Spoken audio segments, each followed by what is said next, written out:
सिंधी अदबी संगत शाख मटियारी पारां सिंधी ॿोली जे बहितरीन शाइर अदीब सहाफ़ी समाज सुधारक ऐं सिंधी अदबी संगत सिंध जे अॻूणे सेक्रेटरी जनरल फ़कीर परियल दायो ऐं उन जे पुट ते थियल कातिलाणे हमले ऐं अॻवाबाद थियल तशद्दुद जे ख़िलाफ़ सिंधी अदबी संगत सिंध जे मरकज़ी secretary general doctor Mushtaq Phul पारां एहतजाज जे ॾिनल सॾ जी मोट में सिंधी अदबी संगत शाख मटियारी पारां प्रेस क्लब मटियारी ते एहतजाजी मुज़ाहिरो कयो वियो।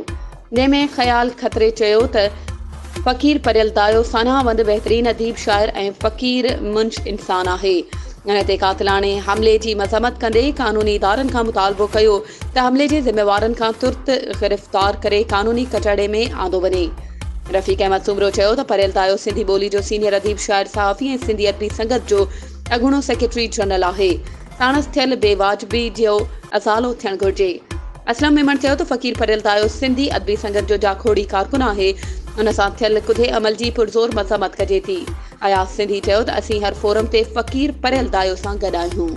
वधीक ख़बरूं ऐं अपडेट्स जे लाइ असांजे चैनल खे सब्सक्राइब कयो ऐं हा बेल आइकन खे प्रेस करणु न विसारिजो त जीअं असांजी हर नई अचण वारी वीडियो तव्हां ताईं पहुची सघे।